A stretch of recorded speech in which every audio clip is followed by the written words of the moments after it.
नमस्ते. आपलं अरविंद गणेश दामले चॅनलमध्ये स्वागत आहे. मी अरविंद दामले आपल्यासमोर प्रस्तुत करीत आहे माझ्याच काही रचना. हा आहे या रचनांचा 960 आणि 961वा भाग. या रचना आपल्याला पसंत पडल्या तर माझ्या अरविंद गणेश दामले चॅनलला सबस्क्राईब करा, लाईक करा, शेअर करा आणि बेल आयकॉन दाबायला विसरू नका. तर माझी पहिली मराठीतली रचना आहे. एकदा माणसाने ठरवले की कुत्र्यांना माणसासारखे वागायला शिकवायचे आणि त्याच वेळेस कुत्र्याने ठरवले की माणसाला कुत्र्यासारखे वागायला शिकवायचे. आणि गंमत काय झाली की काही दिवसानंतर दोघेही सफल झाले.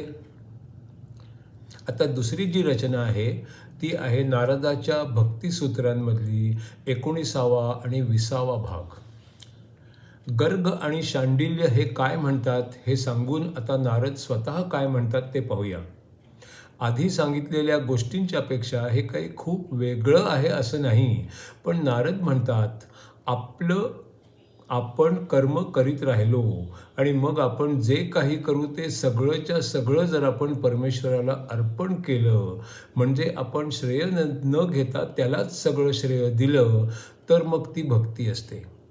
काहीही झालं तरी सर्व वेळी परमेश्वराचे स्मरण असावं आणि जर त्याचा विसर कधी पडला तर मनाला बोचावं, हृदयाला टोचावं, काहीतरी त्रास व्हावा, ही पण भक्तीच आहे.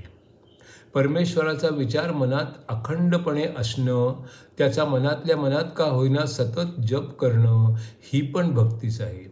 हे पण प्रेमच व्यक्त करणं आहे. हे प्रेम अखंड असावं एवढंच नारद म्हणतात. ज्याच्यावर खूप खूप प्रेम असेल त्यालाच आपण आपलं सगळं देऊ शकतो आणि त्याला आपण कधीच विसरू पण शकत नाही, हेच नारद म्हणतात.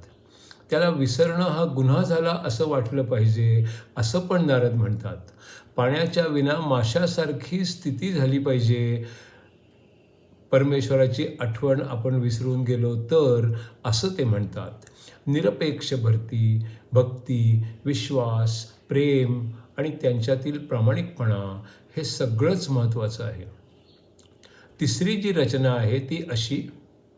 कोणतंही काम करायचं तर ते इतकं चांगलं करू नका की तेवढं चांगलं दुसऱ्या कुणालाच करता येणार नाही.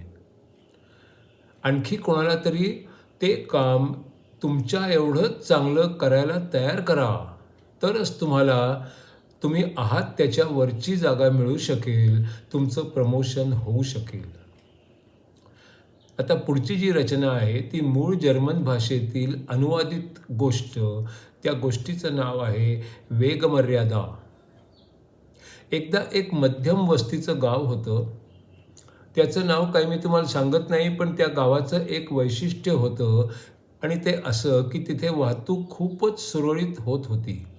सगळे लोक अगदी नियमाप्रमाणे गाड्या चालवत. सांगितलेल्या मर्यादेपेक्षा जास्त वेगात कुणीच चालवत नसे. त्या गावातून एक महामार्ग पण जात होता. त्याच्यावरही अपघात होतच नसत. अपघात न होणं हे एक आश्चर्यच होतं. त्या गावातल्या शिस्तीचं सगळेजणच कौतुक करत होते. त्याचं कारण काय हे शोधायचा प्रयत्न करत होते. त्याची अनेक कारणं असणं शक्य होतं. वाहतूक पोलीस खूप कडक होते का? वाहतुकीच्या नियमांचा भंग केला तर खूप मोठा दंड आकारला जात होता का? अगदी 10 मार्क, 20 मार्क किंवा 30 मार्कसुद्धा. पण तसं काहीच नव्हतं. जो कार विकत घेऊ शकत होता तो तेवढा 30 मार्कपर्यंतचा दंड तर सहज भरू शकत होता. मग एकच कारण उरलं. त्या गावातले लोक खूपच चांगले होते, खूपच प्रामाणिक होते, असं होतं का? पण मित्रांनो, तसंही नव्हतं. मग काय कारण होतं की वाहतुकीचे नियम मोडलेच जात नव्हते? काय होतं, या गावात एक वेगळीच पद्धत होती. त्या चालकाला सांगितलं जात असे की गाडी रस्त्याच्या कडेला लाव, कार तिथेच राहू दे. मग कारच्या किल्ल्या लगेच त्यालाच परत देऊन टाकल्या जात. कितीही पैशांची पावती फाडली जात नसे. फक्त त्या माणसाला पोलिसांच्या गाडीतून 10-15 किलोमीटर लांब एका सुनसान खडबडीत रस्त्यावर रात्रीच्या वेळे 10च्या पुढे सोडून दिलं जात असे. तिथे रस्ताच नव्हता आणि त्यामुळे वाहतूकही नव्हती. कुठल्या तरी वाहनाला हात करून थांबायचं आणि परत गावात यायचं ही शक्यता नव्हती. कोणत्याही बाजूला कोणती वस्ती पण नव्हती. त्याला खडबडीत रस्त्यावरून त्याच गावात चालत परत येणं भाग असे, कारण तिथेच त्याची गाडी पण होती आणि सगळ्यात जवळचं गाव पण तेच होतं. या पद्धतीमधून कोणालाही कोणत्याही कारणावरून वगळलं जात नव्हतं. तो कितीही मोठ्या हुद्द्यावरचा होता तरी पण त्याला हे सगळं करावंच लागत होतं.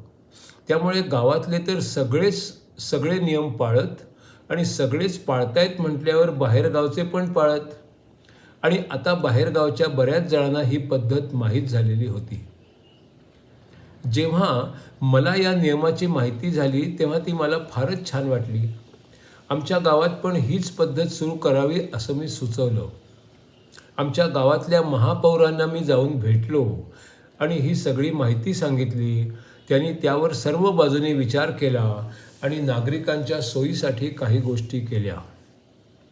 महापौरांनी त्या गावापासून निघणाऱ्या एका सुनसान रस्त्याच्या दोन्ही बाजूची जमीन अगदी किरकोळ किमतीत विकत घेऊन टाकली. 3-4 किलोमीटर अंतरावर 2 हॉटेलं बांधली. तिथे लोकांच्या खाण्यापिण्याची आणि वेळ पडली तर राहण्याची झोपण्याची पण उत्तम व्यवस्था केली. त्या भागात तेवढी 2च ठिकाणं अशी असतील याची खात्री करून घेतली. या दोन्ही ठिकाणचा, या दोन्ही हॉटेलांचा मालक महापौर स्वतःच होता.